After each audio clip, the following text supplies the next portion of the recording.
नमस्ते to everybody, नमस्ते and thank you joining me. आज हमारी फोर्थ टॉक है श्वेता श्वतर के ऊपर। पिछली तीन हमारी जो मीटिंग्स हुई हैं श्वेता श्वतर पर, उस पर मैंने 1, 2, 3, 4, 5, 6 मंत्रों पर कवर कर लिया है। ये मंत्र इटसेल्फ ही इतने डीप हैं, इतने इन्वॉल्व्ड हैं, आप लोगों को इसका आइडिया लग गया होगा कि उपनिषद किस तरफ जा रहा है, क्या समझाना चाहता है, क्या बताना चाहता है। आगे सेकंड चैप्टर से ऑनवर्ड बड़ी ओपनली यजुर्वेद के मंत्रों को कोट करेगा, सीधा ही वेदों के मंत्रों पर अपना प्रिंसिपल रखना शुरू कर देगा। पिछले 4, 5, 6 ये 3 जो हैं, अगर आप लोगों ने ध्यान नहीं दिया है या फिर से देना हो तो उनके टॉक्स को आप दोबारा सुन लीजिए, बिकॉज बहुत ज्यादा डीप हैं, बहुत ही ज्यादा समझाने वाले मंत्र हैं, विद्या वाले मंत्र हैं, बहुत ज्ञान वाले। 4, 5 और 6 बड़ा बेस प्रोवाइड करते हैं सारे के सारे उपनिषद का। ये आज हम 7वें पर चर्चा करेंगे। नंबर 7 पर जिक्र अपनी बात शुरू करते हैं। 7 को स्क्रीन पे ले लेता हूं, इसको पढ़ लेता हूं मंत्र को।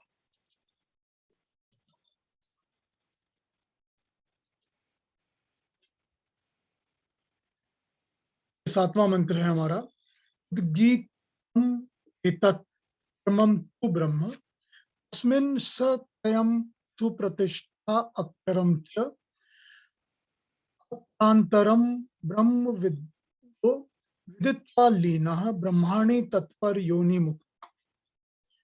के शब्दों को समझते हैं, चर्चा करते हैं। उद्गीतम, गीत मतलब ऊंचे स्वर में गाया हुआ ओम का गान। तो ओम की प्रेज में गाना गाते हैं, तो ओम भी कहते हैं, वो भी उद्गीत माना जाता है। गंभीर वर्णन वाला, एतत् यह परम श्रेष्ठ परम तू तो ब्रह्म ब्रह्म है, उसमें उस ब्रह्म चक्र में अयम तीनों अक्षर पदार्थ सुप्रतिष्ठित अक्षरम तीनों अक्षर अविनाशी आदि अनंत भली प्रकार से स्थित है, प्रतिष्ठित है।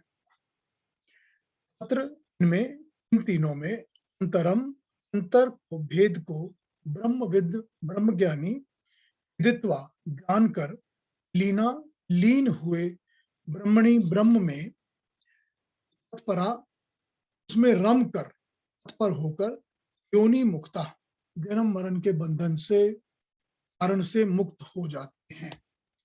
ये मंत्र को समझते हैं। जो हम अब तक हमने जो उद्गीत किया, गायन गाया, परमात्मा के बारे में कहा, ईश्वर के बारे में बताया आप सबको, परम ब्रह्म चक्र का गीत था वो सारा, परम ब्रह्म के चक्र का ही सारा गीत था। इस ब्रह्म चक्र में ईश्वर, जीव और प्रकृति, ये 3 अक्षर विनाशी तत्व सुप्रतिष्ठित हैं।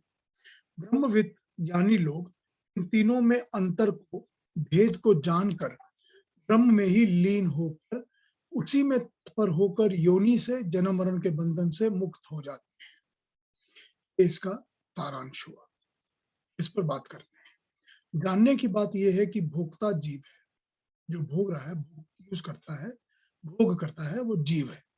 जो भोग्य है, जिसका वो भोग है, वो प्रकृति है। और जो प्रेरित करता है कर्म फल को भोगने का, उपादान बांटने का सारा काम करता है, वो ईश्वर है। भोग की मात्रा का भी निर्णय, निश्चय ईश्वर ही करता है। जितने और जैसे मिलने की मात्रा का निधान है, वही सारी सामग्री दान करके भेज दी है परमात्मा ने। जीव के आने से पहले ही सारी व्यवस्था तैयार हो जाती है। ब्रह्म चक्र में सब सजाया गया है, एवरीथिंग इज अवेलेबल, ना अधिक ना कम। सारी व्यवस्था को समझो, कर्म फल के स्वरूप, अपनी मात्रा को समझो, और उसके देने वाले की न्याय व्यवस्था को इसी तरह समझो। उसका उल्लंघन करके कुछ पाप नहीं होता। बिना झपकी से केवल पाप ही हाथ में लगता है और कुछ नहीं होता। और उससे छिप कर तो कोई कर्म हो ही नहीं सकता, परमात्मा से छिप कर। जीव को तो क्या, सृष्टि में भी कोई कर्म, सूर्य का, चंद्र का, नक्षत्रों का, दिव्य शक्तियों का किसी का भी कोई क्रम उससे छिप कर उसके जाने बिना हो ही नहीं सकता। सारे कर्म परमात्मा के द्वारा ही निर्धारित है, वही सब अधिष्ठाता है, दृष्टा है, देखता है। ज्ञान, अभिमान, लोभ, वासना, ये केवल जीव को इस चक्र में और भी गहरे उलझाने उलझाते ही रहते हैं।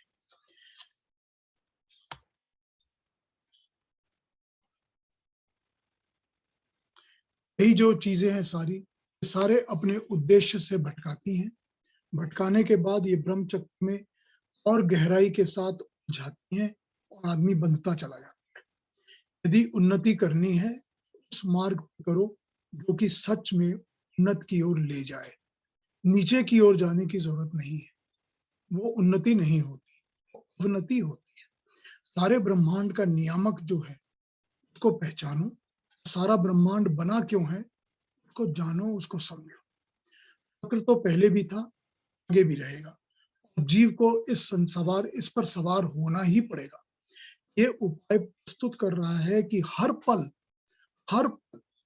इस के चक्र से किस तरह छुटकारा पाया जा सकता है, या हर पल इसमें कैसे और धंसा और फंसा जा सकता है। एवरी सिंगल मोमेंट, क्योंकि हर मोमेंट हमारे मस्तिष्क में एक मानसिक क्रम तो घट ही रहा है, हर वक्त घट रहा है। हर पल हमको ये एक अपॉर्चुनिटी मिलती है, या तो हम इसके चक्र में से छूटने का कोई उपाय या कोई तरीका या कोई विचार कर रहे हैं, या इसमें और धंसते और फंसते चले जा रहे हैं। जो धंसना, फंसना, भरना, बचाना, सभी कुछ प्रकृति का सत्ता स्वरूप यही है। उसको पहचानो और फिर अपने स्वरूप को पहचानो। प्रकृति के स्वरूप को तो पहचानो, क्योंकि वो सारी अपॉर्चुनिटी प्रकृति देती है हमारी। जितना भी कुछ हमको मिलना है, जो हमारा भोग है, हमको प्राप्त होना है, सब प्रकृति दे रही है। उसको तो पहचानना पड़ेगा, मगर साथ में अपनी अंदर जो अपना स्वरूप है उसको पहचानो कि मैं हूं कैसा। कौन से वो जो पिछले कारण बताए थे 200 कारण, उसमें से कौन से कारण के साथ जुड़ा बैठा हूं, उनमें से मैं कैसे निकल पाता। अपने स्वरूप को पहचानने के बाद इस ब्रह्म चक्र के अनुसार चलने वाली सारी बातों को भी पहचानो। इसके क्या नियम है, इस नियम से ये ब्रह्म चक्र चल रहा है। कौन से नियम है जिसका उल्लंघन करने से पाप की तरफ चले जाता है मनुष्य, कौन से हैं जिसका पालन करने से आगे बढ़ता है, उन्नति होती है। इस ज्ञान को पाने के लिए ही जीव को मनुष्य की योनि मिलती है। इससे ही इस योनि में बार बार आने से छुटकारा भी मिल सकता है। अगर मनुष्य की योनि पहली बार मिली थी और अब भी मिली है, तो ये प्रोग्रेसिव है कि हमने इसको बार बार इसीलिए लिया है कि हमको इस ब्रह्म में से छुटकारा मिल सके। एक जन्म में हो सकता है कि संभव ना हो, 2 में संभव ना हो, 5 में भी संभव ना हो, लेकिन जब इस पथ की तरफ हर पल अपनी मानसिक क्रम के द्वारा हम अग्रसर होंगे, हर पल इसी की तरफ अग्रसर होंगे।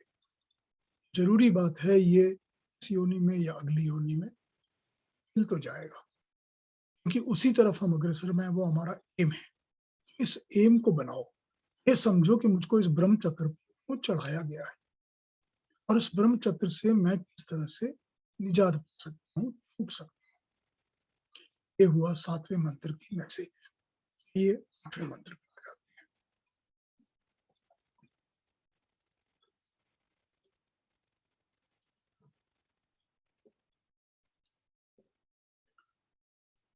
इसको पढ़ लेते हैं, इसके शब्दों को समझते हैं।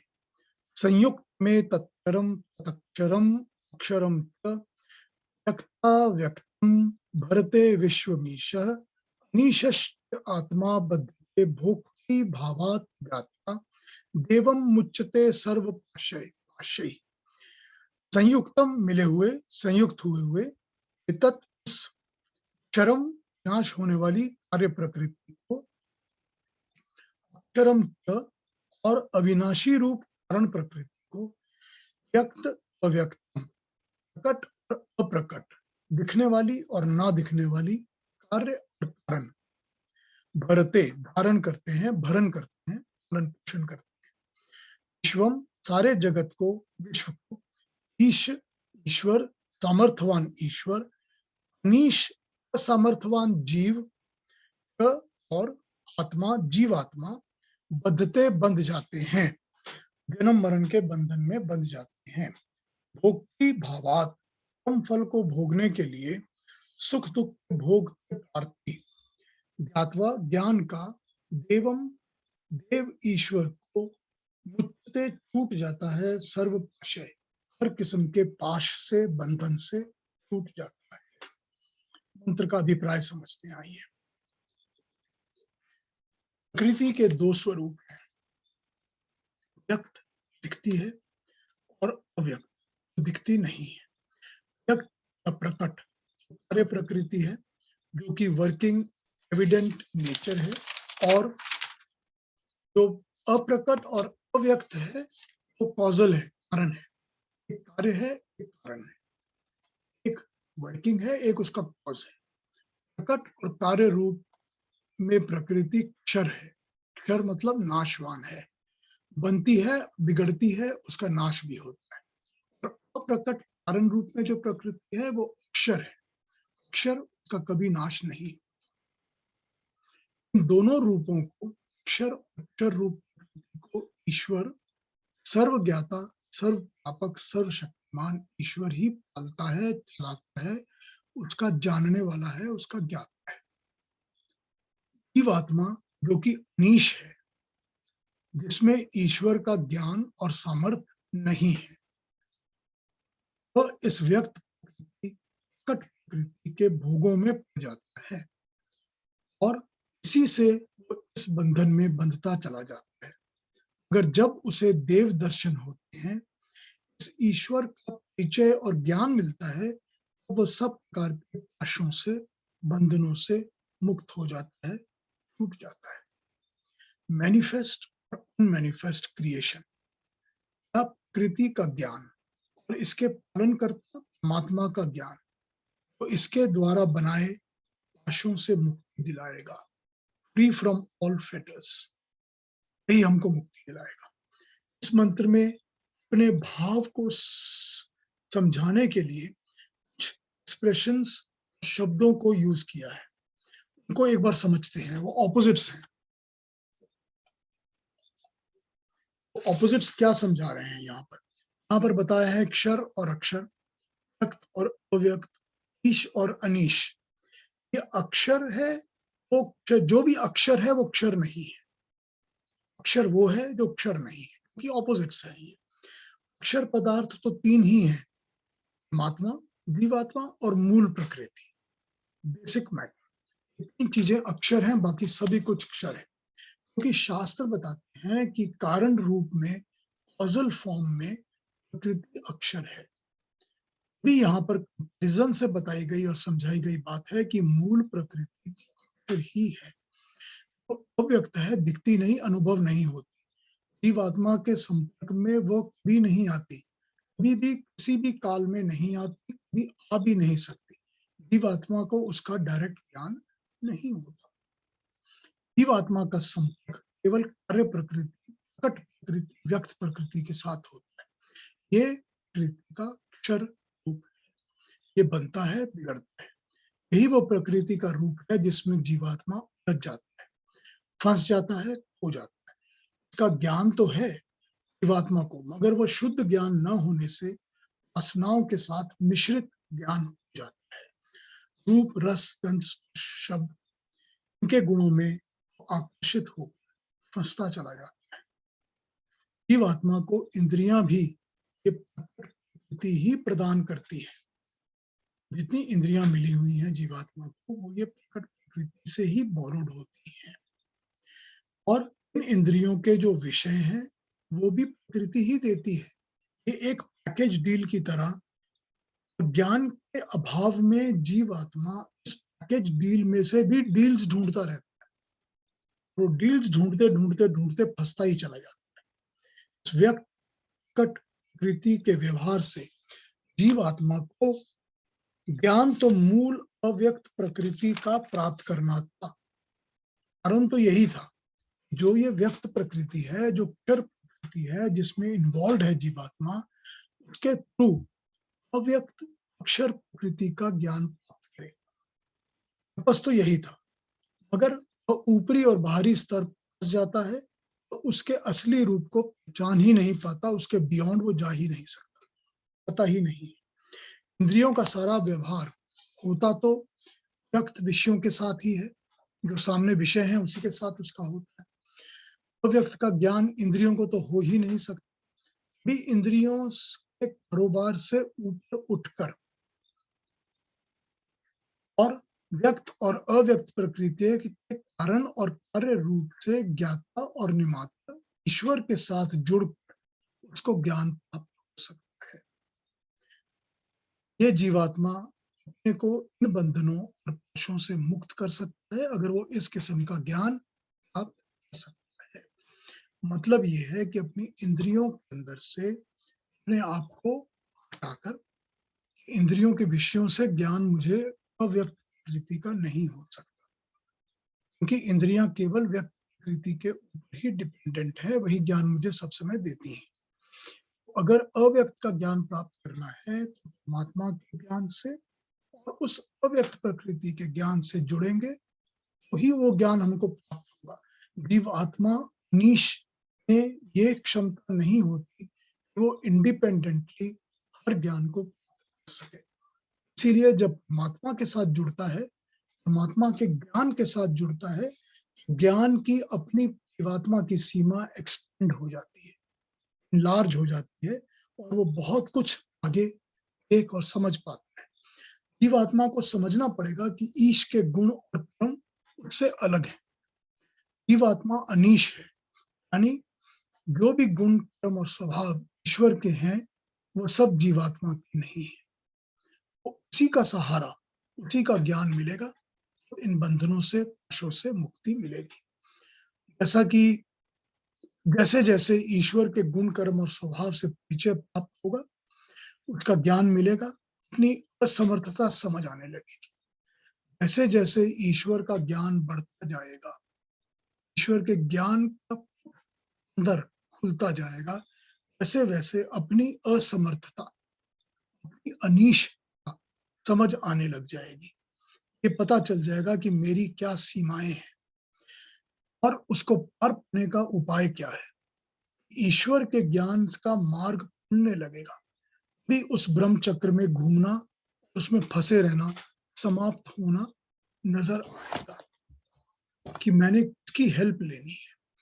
हम हर वस्तु में, अपने जीवन के हर क्षेत्र में किसी ना किसी ज्ञान की मदद लेते हैं। हम जब पढ़ाई करते हैं, एजुकेशन करते हैं, तो हम किसी ना किसी प्रोफेशनल ज्ञान की मदद लेकर ही अपनी एजुकेशन को पूरा करते हैं। बाहरी ज्ञान हमको अपने अंदर ज्ञान देता है, हम बाहरी ज्ञान पे डिपेंड करते हैं, हमारे अंदर भी वो ज्ञान समा जाता है। बिल्कुल इसी तरह परमात्मा के ज्ञान पर जब हम डिपेंड करते हैं और परमात्मा के ज्ञान के स्वरूप के साथ जुड़ना शुरू करते हैं, अनुसरण शुरू करते हैं, पालन करते हैं, वो ज्ञान अपने अंदर समाना शुरू होता है। जब वो अपने अंदर समाना शुरू होगा तो समझ में आएगा कि मेरी कितनी असमर्थता थी। मैं ग्रेड 12 में पढ़ता था तो मुझको सेकेंड लेवल की, आगे के आईआईटी के लेवल की इंजीनियरिंग का कुछ पता ही नहीं था। लेकिन जब मुझको आईआईटी लेवल के इंजीनियरिंग का पता चल रहा है, तो मुझे ये पता चल रहा है कि मेरे अंदर क्या असमर्थता थी। What was I lacking? I did not know. Now I have this knowledge. I have borrowed it. I have taken it from the universities, from my professors, from the course materials, but I have adapted it. It is part of me now. बिल्कुल इसी तरह जब परमात्मा के ज्ञान के साथ जुड़ना शुरू होगा, उसके ज्ञान को अपनाना शुरू करेंगे, तो समझ आएगा कि मेरी जो असमर्थता थी वो थी और अब मैं इस राह पे चल रहा हूँ। अब इस ज्ञान को मैंने अपने अंदर अंतःसात कर लिया है, मेरे में समा गया है, ये ज्ञान मेरा अब होने लगता है। जब ये ज्ञान इस तरह से अपने अंदर बैठना शुरू होगा, तब ब्रह्म चक्र में से निकलने का मार्ग, उपाय समझ आने लग जाएंगे। ये हो गया हमारा 8वां मंत्र। Can I ask a doubt? Yes, go ahead. Yeah, ये पूरी सृष्टि के पीछे एक महान शक्ति है जिसको हम अभी ब्रह्मा परम ब्रह्म कह रहे हैं, ये तो ज्ञान हमें होता है या पहले से ही हम कहीं ना कहीं जानते हैं, लेकिन आप जो कह रहे हैं कि उसके साथ जुड़ जाना ये जरूरी है। तो ये जुड़ जाने की जो प्रोसेस है, वो प्रोसेस क्या है? Is it meditation? देखिए ऐसा है, meditation one of the process हो सकता है, लेकिन जब हम ग्रेड 12 में पढ़ते थे तो हमको ये ज्ञान तो था कि मैकेनिकल इंजीनियर क्या काम करते हैं, हमको उसका नाम पता था। ये एक आदमी है, ये मैकेनिकल इंजीनियर की डिग्री होती है, मुझको ये पानी है, पाने के बाद मैं इस तरह का जॉब करूंगा, ये जॉब में मैं ऐसी ऐसी ड्यूटीज करूंगा और ये मुझे मैकेनिकल इंजीनियर बना देगा। ये तो पता था हमको, ये पता है कि सृष्टि का बनाने वाला वो परमात्मा एक है जो कि सारा कुछ चलाता है। हम उसका नाम जानते हैं, हम उसको करते हैं, पूजा करते हैं, मंदिरों में जाते हैं, सब कुछ।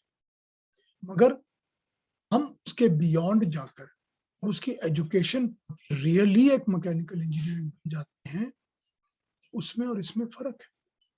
वही यहाँ पर ज्ञान पाने की बात हो रही है। ज्ञान पाने की छोटी छोटी छोटी छोटी रेफरेंसेस और लीड्स बिगिनिंग से लेकर दिए जा रही हैं हमको। ये चीज अगर हमको समझ में आएगी तो हमको ज्ञान मिलेगा। अगर हमको समझ में आएगा कि हम किस कारणों से इस प्रकृति के ब्रह्म चक्र में जुड़े और फंसे हुए हैं, फिर हमको उस चक्र में से निकलने का मार्ग समझ आने लगेगा। अगर हमको ये समझ में आ जाएगा कि मैं इस चक्र को नहीं चलाता, मैं इसमें कुछ नहीं हूं, मैं अपने बुरे कर्मों के कारण ही फंसा हुआ हूं, जब ये समझ में आने लगेगा तो ये पता चलेगा कि फिर इसका चलाने वाला, इसका नियम बनाने वाला, इसका अध्यक्ष कौन है, उसके क्या क्या नियम है, उसको जानने का, उसको अनुसरण करने का क्या उपाय है, उसके साथ में कैसे जुड़ सकते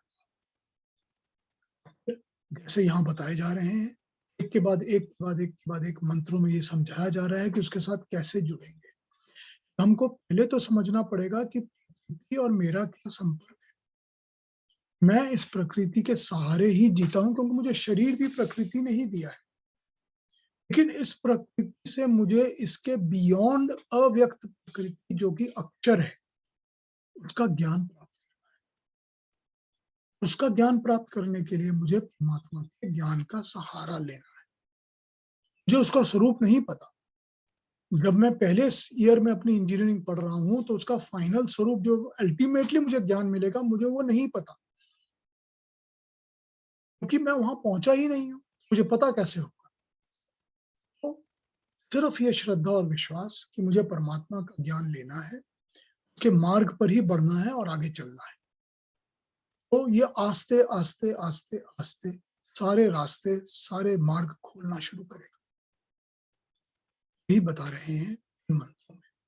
और थैंक यू। क्या क्या उपाय होंगे, क्या क्या करना है, नहीं करना है, मेडिटेशन भी उसके अंदर एक है, योग भी है, सारी बातें आगे आनी शुरू हो जाएंगी।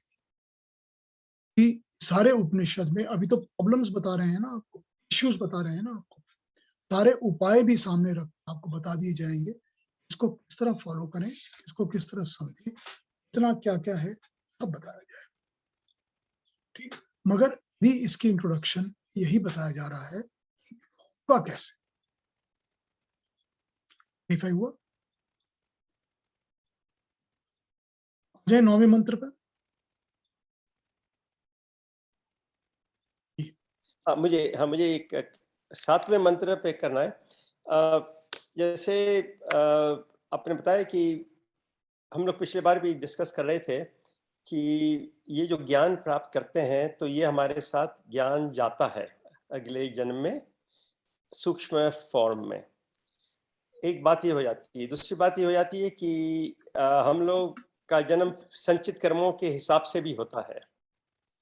तो ये दो चीजें होती हैं, तो हमें कैसे पता चले कि अगले जन्म में हमारा स्तर इस स्तर से ऊंचा स्तर मिलेगा हमें, जिससे हम परमात्मा की तरफ जा सकेंगे। देखिए कितने लोग जो होते हैं वो जन्म से ही किसी ना किसी चीज में एक्सपर्टीज होती है, कितने लोग होते हैं जो कि किसी भी एक पर्टिकुलर ज्ञान के फील्ड से जब जुड़ते हैं उसमें बहुत जल्दी और बहुत ऊंची दर्जे के एक्सपर्ट जाते हैं दूसरों के कंपैरिजन में।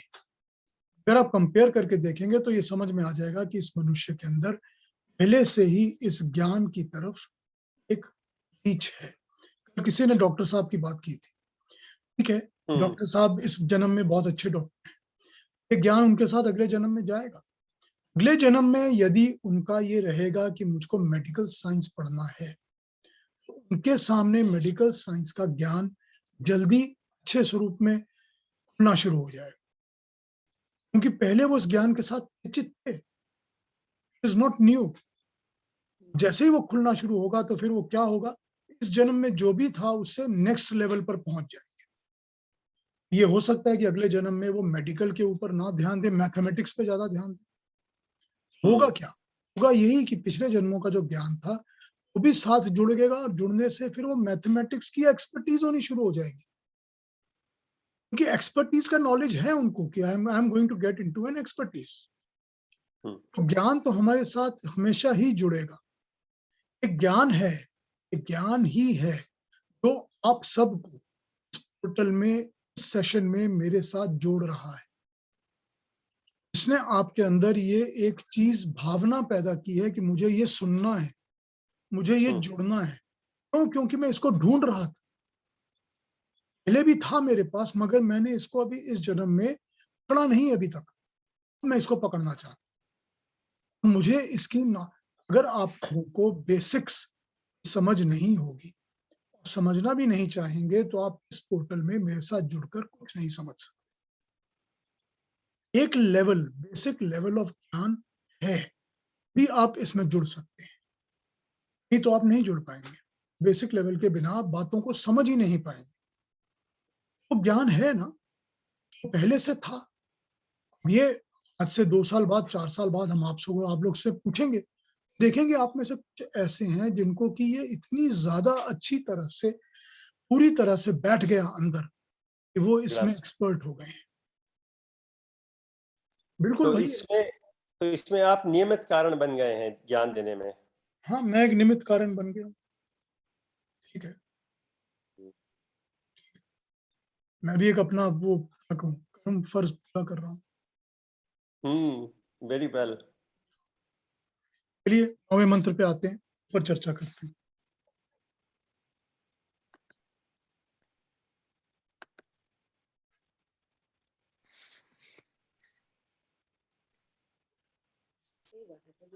ज्ञानौ द्वा ईश अनीश्व जा, ये का भोक्ति भोग्य अर्थ युक्ता, अनंतः आत्मा विश्व रूपो ह्य कर्ता है, यदा विदन्ते ब्रह्म ब्रह्मेत। ज्ञा नौ ज्ञा गौ, ज्ञा ज्ञ ज्ञाता, ज्ञानवार, जानने वाला। ज्ञौ नौ ज्ञानी, ज्ञानहीन। द्वौ दोनों ही जा जन्मा है। ईश सामर्थ्य वाला ईश्वर, नीश असमर्थ वाला जीवात्मा। व जा, जा एक और जन्मा, जन्म से रहित तीसरा एंटिटी, यानी कि प्रकृति। ही एक भोक्तृ भोग्य अर्थ युक्ता, भोग वाले भोक्ता जीव के भोग्य, भोगने के योग्य अर्थों को युक्त करने में, यानी कि भोग के प्रयोजनों को बनाने लगाने में। अनंतः अनंत, च और आत्मा, ब्रह्म परमात्मा परमेश्वर, विश्व रूप सारा विश्व, इस परमात्मा का अव्यय रूप है वो विधाता। ही अकर्ता, जो कर्म या अकर्म बंधन में नहीं फंसता, वो अकर्ता है। स्वयं तीनों को यदा जब विन्दते, जान लेता है, पा लेता है, ब्रह्म में समझ जाता है कि यही ब्रह्म है। ये मंत्र को समझते हैं।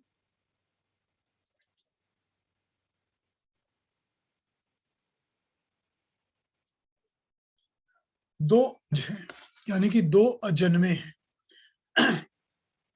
एक ज्ञानवान है, एक ज्ञान विहीन है। तीसरा भी एक अज है। अज का मतलब अजन्मा, जो नित्य है, सदा रहता है, जो जन्मता मरता नहीं है। पहला अज जो ज्ञानवान है वो ब्रह्म है, परमात्मा है। दूसरा अज ज्ञान विहीन है, वो जीव है, जीवात्मा है। तीसरा जो अज है वो प्रकृति है, मूल प्रकृति। पहला अज परमात्मा अनंत है, विश्व रूप है, वो करता है, सारे विश्व का संचार, निर्माण, पालन करता है। कर्म और कर्म फल में वह नहीं पड़ता, वो करता है। तीसरा अज प्रकृति, दूसरे अज जीवात्मा को भोग के सारे पदार्थ, भोग के सारे कारण, भोग की सारी व्यवस्था, अपॉर्चुनिटी सब तैयार करके पेश करके देती है। मगर जीव जब अपने स्वरूप को जानकर समझकर, तीसरी अज यानी प्रकृति के स्वरूप को जानकर समझकर, फिर पहले अज परमात्मा को जानने और समझने लगता है, तो उसे ब्रह्म ज्ञान प्राप्त होने लगता है। तो इस ब्रह्म चक्र से मुक्ति का मार्ग समझने लगता है। ये हुआ इस मंत्र का सारांश। ये मंत्र पर चर्चा करते हैं। प्रकृति की पहले व्यक्त और व्यक्त समझाया था पिछले मंत्र में। प्रकृति को उन्होंने व्यक्त और व्यक्त दोनों, अव्यक्त और व्यक्त दोनों तरीके से समझाया था। इस मंत्र में जिससे प्रकृति का व्यक्त रूप बताया है, वही जीव को भोग के साधन और मौके प्रदान करता है। कर्म फलों के भोग का कर्म करने के मौकों को प्रदान करती है, यही प्रकृति, जो व्यक्त प्रकृति है। और उसका प्रकृति का आत्मा रूप नहीं, बल्कि जन्मा हुआ व्यक्त रूप प्रकट होता है। तो जन्मा रूप प्रकट नहीं होता, तो जन्मा कभी प्रकट ही नहीं होता। उसका जन्मा रूप ही प्रकट होता है, जो व्यक्त रूप है, जिसको हम जानते हैं, जो हमको भोग पदार्थ प्रोवाइड करता है। अगर मंत्र ने उसे अज कहा है ताकि ये मैसेज क्लियर हो जाए, ज्ञान जीव को उसी मूल प्रकृति का पाना है, जो प्रकट नहीं हो, मगर व्यापार और कार्य सारा इस व्यक्त प्रकृति से ही करना है। उसके मूल अव्यक्त रूप को ध्यान में रखते हुए ये काम कर रहा है। भी जीव उसके सत्य स्वरूप का ज्ञान पाकर उससे पार पा सकेगा, उसमें उलझा नहीं रहेगा। देखिए, यहाँ पर इंडिकेशन ये दी है कि जो प्रकृति है उसका ज्ञान पाना है। उसका ज्ञान पाने के लिए तुमको जो व्यक्त प्रकृति है, जो जन्मी हुई कार्यरत प्रकृति है, उसी का सहारा लेना पड़ेगा। उसका सहारा लेकर ही तुम उसके पीछे के छिपे हुए कारण को ढूंढ पाओगे। मेरे को सडनली एक बात याद आ गई। हम संगीत सुनते हैं ना, मैं तो बहुत ज्यादा सुनता हूँ। हम संगीत सुनते हैं ना, मैं ये एक चैलेंज किया करता था पुराने जमाने में, 1945-50 से लेकर 1975-76 तक कोई भी एक गाना आप मुझको सुना दीजिए। भी जैसे ही गाना मुझे सुनाएंगे, मैं आपको उसके डिटेल्स बता दूंगा। अब बताऊंगा, सबसे पहले बताऊंगा कि इसका म्यूजिक डायरेक्टर कौन है, सिर्फ सुन के बता दूंगा। फिर मैं शायद आपको उसका लिरिसिस्ट भी बता दूंगा। सिंगर तो सबको पता होता ही है। मैं उसके ईयर ऑफ प्रोडक्शन भी बता दूंगा, कौन से साल की रिकॉर्डिंग है ये, अप्रोक्सीमेटली 1 साल 2 साल आगे। इससे ये भाव पता चलता है, कैसे पता चलता है, ठीक है ना। ये पता चलता है जब आप व्यक्त चीज को देखते हैं, सुनते हैं, जानते हैं, तो व्यक्त का पता चल जाता है। उस स्टडी के थ्रू पता चल जाता है कि जब आप व्यक्त के ऊपर अव्यक्त को ढूंढ लेते हैं, ये कृति किसकी है, एक कविता किसने बनाई है, कौन इस तरह से लिखता है, कौन इस प्रकार की यार करता है, धुनें किसकी टिपिकल धुन है जो इस तरह बनाया करता है, क्रिएट करता है, ये चीजें समझ आने लगती है। यही है वो व्यक्त के थ्रू अव्यक्त को ढूंढना। मैंने एक बड़ा छोटा प्रैक्टिकल एग्जाम्पल यूज किया है। इस चीज को आप कई जगह यूज कर सकते हैं, कई जगह, कई लिटरेचर्स में कई जगह यूज कर सकते हैं, लेकिन होता ऐसा ही है, होता ऐसा ही है कि व्यक्त हम व्यवहार में लाते हैं, उसको हम यूज करते हैं, उसके थ्रू ही हम अपना सारा कारोबार करते हैं। अगर जब हम उसको समझने लगते हैं इन डीप, उसके पीछे छुपी हुई शक्ति हमको पहचान होने लगती है। यही यहाँ पर कहा जा रहा है, ठीक है। इसके बाद जब सारे ब्रह्म के रचयिता से परिचय प्राप्त होता है तो इस सारी व्यवस्था का स्वामी, सर्वज्ञ, सर्वव्यापक ईश्वर, अनंत समर्थ वाला और एनलाइटनमेंट का रास्ता खुलना शुरू होता है। ये मंत्र राज हमको प्रकट होगा, यह रहस्य प्रकट हमको तब होगा पता चलेगा कि ये चल क्या रहा है, हो क्या रहा है, what is the secret behind it. मैं इस ब्रह्म चक्र में क्यों घूम रहा हूं, मैं इसमें क्यों फंसा हुआ हूं, इससे मैं बाहर कैसे आ सकता हूँ, क्यों आ सकता हूँ, प्रकट होना शुरू हो जाएगा। मन में प्रश्न उठेंगे, जब ये बातें क्लैरिफाई होनी शुरू होंगी तो प्रकट होना शुरू हो जाएगा।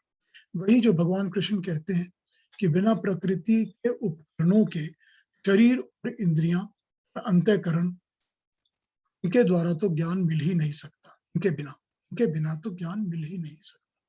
तो इन साधनों से इनका ज्ञान पाकर अपने अंदर की ओर खींच लो, अपने को अपने अंदर की ओर खींच, जिसको कछुए की तरह कहते हैं, समेट लो। अपना आत्म स्वरूप पहचानो। ज्ञान तुमने बाहर से पाया है, ज्ञान प्रकृति के उपकरणों से तुमको मिला है, मगर उनके ज्ञान को अपने अंदर इसको समेटो, अपने अंदर ढूंढो, अपने स्वरूप को पहचानो। तो अपने अंदर अपने स्वरूप को पहचानोगे, उसके बाद अपने साथ सदा रहने वाला विद्यमान ईश्वर, उसकी ओर मुख करो, उसको पहचानो। यही ऋग्वेद का मंत्र है जो हमने कई बार बात की है, जिसके ऊपर द्वासपर्णा सयुजा सखाया वाला मंत्र, कि ये जन्मा प्रकृति व्यक्त होकर जन्म लेकर एक वृक्ष के समान सामने आके खड़ी हो जाती है। तो इसके अंदर वो दोनों जन्मे इसमें आके बैठ जाती है। एक तो इसका अध्यक्ष है, परमात्मा है, सारी प्रकृति का काम चला रहा है, उसके नियम बना रहा है, उसको लागू कर रहा है, क्योंकि प्रकृति तो जड़ है, अपने आप तो कुछ कर नहीं सकती, अपने अंदर तो उसकी कोई शक्ति है नहीं, तो किसी बाहरी शक्ति से ही काम करेगी। और दूसरा जो अज है वो भी आके बैठा है, वो फल चखने में और भोग करने में व्यस्त हो जाता है, इतना व्यस्त हो जाता है कि उसको अपने पास बैठे हुए लक्ष्य पता ही नहीं चलता, भोगों में वो व्यस्त रहता है। तो क्लियर चॉइसेस सामने रख दी जाती है, बता दी गई है, या तो भोगों में व्यस्त रहो, उसी में जीव लगा रहे, उसी में सारा टाइम बैठा रहे, और या पास बैठे हुए अध्यक्ष की ओर, परम ब्रह्म की ओर ध्यान दो। एक चॉइस तो इस परम ब्रह्म के द्वारा बनाए हुए में घुमाती फंसाती रहेगी, दूसरी चॉइस को इस ब्रह्म चक्र से बाहर निकालने का मार्ग दिखाएगी। ईश और अनीश, इन शब्दों से यह भी समझा दिया गया है कि जीव का असली स्वरूप अनीश ही है। वो पूरी तरह घर कर जानी चाहिए ये बात। ये बात हमारे अंदर अभी बैठती है जब हमारे अंदर अपना अभिमान कम हो जाता है। जब तक हम ये समझते हैं कि मैं पता नहीं क्या ना क्या हूं, तब तक अपने आप को अनीश समझना, ईश्वर के कोई भी गुण और कर्म और स्वभाव मेरे अंदर हैं ही नहीं, तक ये नहीं हो। बात याद आ गई, एक बार किसी के साथ इस तरह बात हो रही थी, तो उन्होंने इसके ऊपर ऑब्जेक्ट करके कहा कि नहीं, don't accept, you have to give me some credit, you can not say कि मैं बिल्कुल कुछ नहीं जानता, अज्ञानी हूं। अपने बारे में आप जो मर्जी कह लीजिए, मैं ये जानता हूं कि मैं ज्ञानी हूं। अब इस बात का जवाब नहीं है, इस बात का जवाब यही है, ये सिर्फ अज्ञान ही बोल रहा है अभिमान के रूप में। ज्ञानी मनुष्य ही इस तरह की बातें किया करते हैं, वो अभिमान बोल रहा होता है। जबकि अभिमान अपने अंदर बैठा रहेगा, ये ईश्वर के गुण कर्म स्वभाव को अपने अंदर बैठने आने ही नहीं देगा। तो पहले इसको खाली करना पड़ेगा, भी दूसरा काम हो सकेगा। पहले ये अभिमान के साथ लड़ाई है, मुझे ईश्वर का ज्ञान चाहिए, क्योंकि मैं हर जीव की तरह नीच हूं, मुझमें ज्ञान नहीं है, ज्ञानी हूं, असमर्थ। फिर ये इच्छा, मुझे ब्रह्म चक्र में से मुक्ति चाहिए, मुझे ज्ञान चाहिए, कंडीशनल मुक्ति नहीं चाहिए। ये नहीं चाहिए कि जो मुझमें, जिस चीज में मुझको मजा आ रहा है वो तो लगा रहे, जो चीज में कष्ट हो रहा है वो छूट जाए। क्योंकि ऐसा नहीं होने वाला। ये भी एक अज्ञान है, ये हो ही नहीं सकता, ऐसा कुछ नहीं होगा।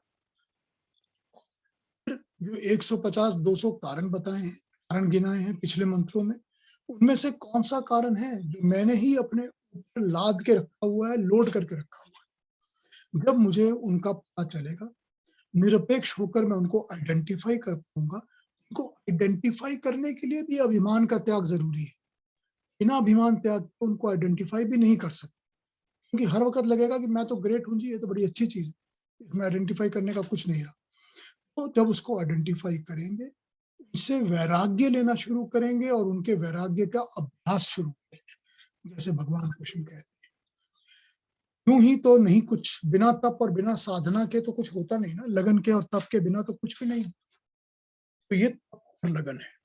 ये लगन जब पूरी होगी, जब ये पता चलेगा मुझे उसको पाने के लिए, उस परमात्मा को, ज्ञान को पाने के लिए अपने अंदर की असमर्थता, अपने अंदर के अज्ञान, अपने अंदर के अभिमान, इनको समझना, पहचानना है। इनमें से जिसको हटाना है वो हटाना है, वरना परमात्मा का ज्ञान मुझको नहीं मिलेगा।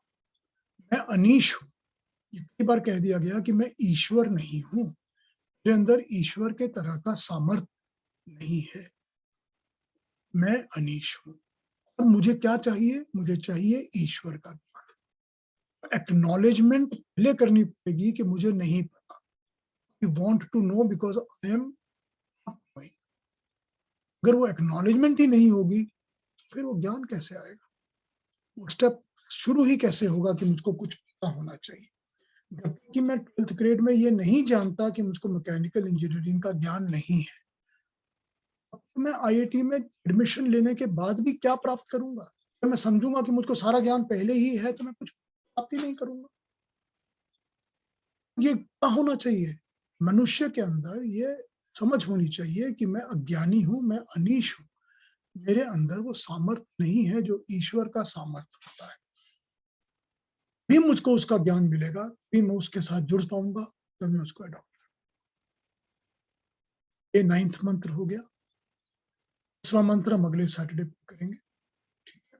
9th को हम अगले सैटरडे करके उस पर चलेंगे।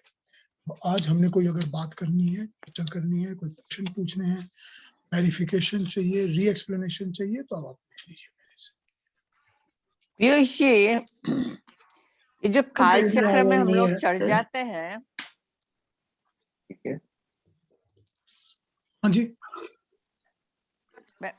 जो काल चक्र में हम लोग चढ़ जाते हैं और वहां पे जो 200 वस्तुएं रखी हुई हैं कि जिसमें हम फंसे हुए हैं, वो उम्र के हिसाब से अलग अलग चीजों में फंसते जाते हैं ना?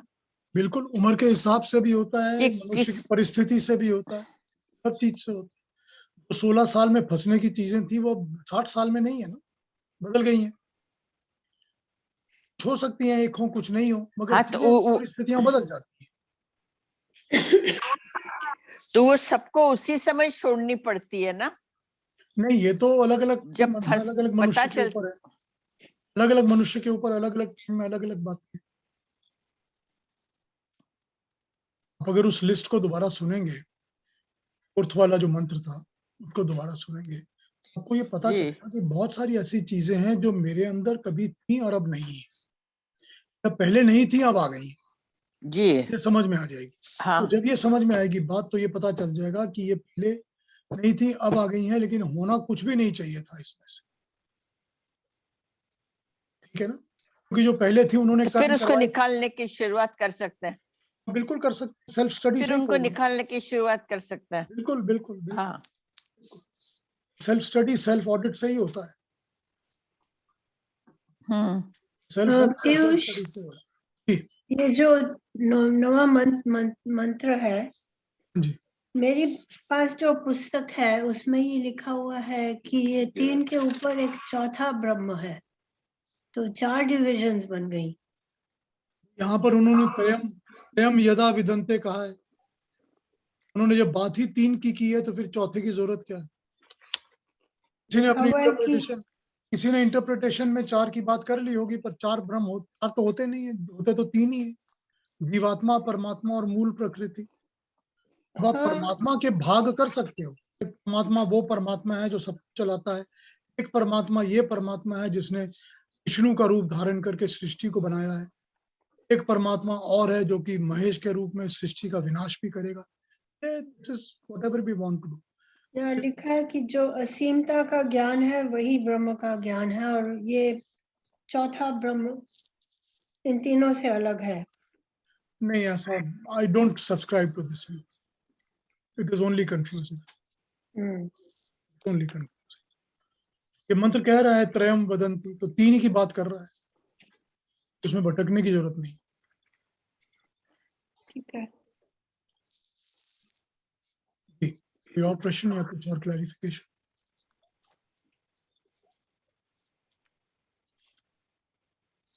इसमें बहुत विचार करना चाहिए। बहुत समझ में तो आ गया, समझ में आ गया और नहीं भी आया। धीरे धीरे घर करके बैठता है। बहुत ज्यादा डीप होते हैं ना ये थॉट, धीरे धीरे धीरे धीरे घर करके बैठते हैं अपने अंदर।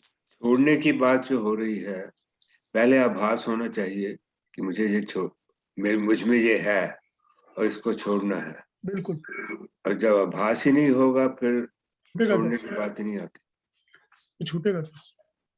करेक्शन तो तभी होगी जब अपनी गलती पता होगी। जब गलती पता नहीं होगी तो करेक्शन किस चीज की करेंगे? अपने अंदर झांक लो, देखो क्या है। बिल्कुल बिल्कुल ठीक।